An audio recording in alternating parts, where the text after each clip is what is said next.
Ang iba pang mga lahi ni Abraham. Ika-25 kabanata. Nag-asawa ulit si Abraham, at ang pangalan ng asawa niya ay Ketura. Ang mga anak nila ay sina Zimran, Jokshan, Medan, Midian, Ishbak, at Shua. Si Jokshan ang ama ni Sheba at Dedan. Ang mga lahi ni Dedan ay ang mga Asureo, Letuseo, at Leumeo.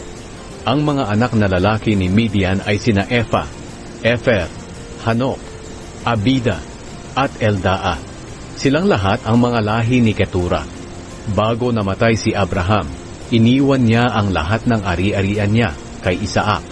Pero binigyan niya ng mga regalo ang iba niyang mga anak sa iba niyang mga asawa, at pinapunta sa silangan para ihiwalay sa anak niyang si Isaac.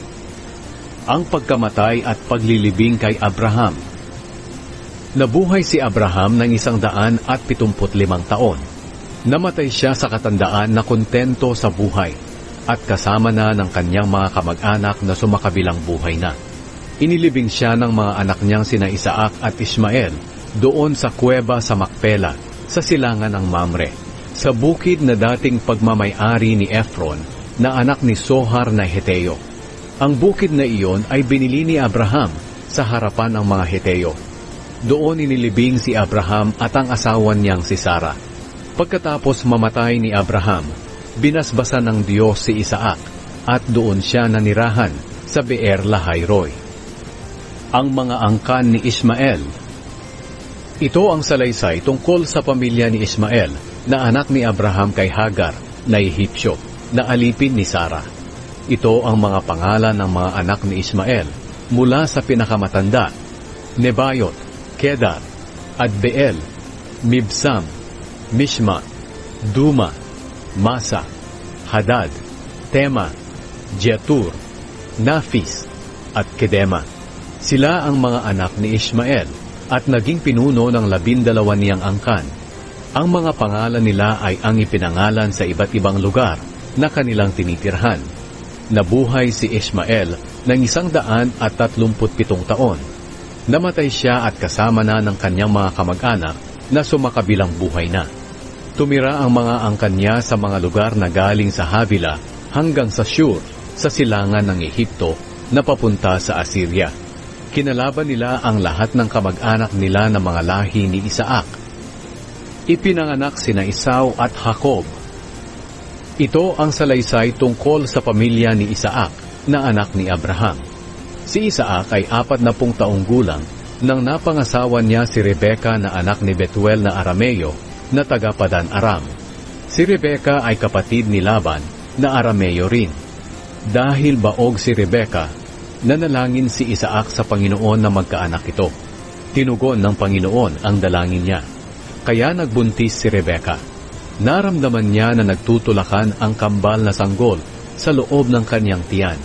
Sinabi ni Rebeka, "Kung ganyan lang ang mangyayari sa kanila pagdating ng panahon, mabuti pang mamatay na lang ako."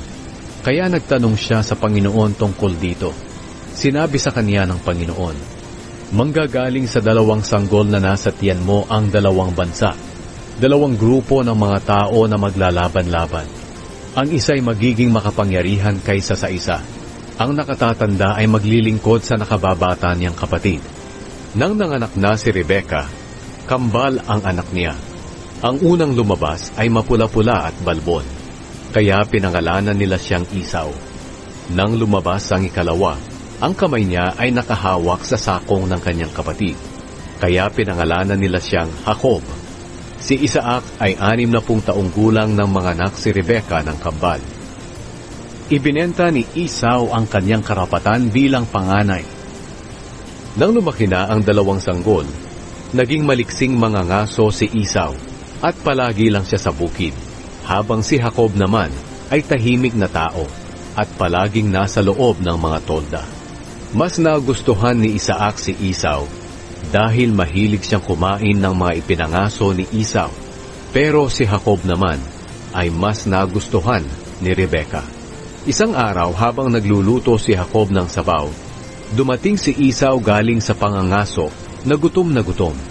Sinabi niya kay Jacob, "Pakiusap, bigyan mo nga ako ng niluluto mong mapula-pulang sabaw, dahil gutom na ako. Kaya tinatawag din si Esau na Edom. Pero sumagot si Jacob, bibigyan kita nito, kung ibibigay mo sa akin ang karapatan mo bilang panganay. Sinabi ni Esau, sige, ano bang gagawin ko sa karapatan na iyan, kung mamamatay din lang ako sa gutom? Sumagot si Jacob, kung ganoon, sumumpa ka muna sa akin. Kaya sumumpa si Esau na mapupunta kay Jacob ang karapatan niya bilang panganay. Binigyan agad siya ni Jacob ng tinapay at sabaw. Pagkatapos niyang kumain at uminom, umalis siya agad. Dahil sa ginawang iyon ni Esau, binaliwala niya ang karapatan niya bilang panganay.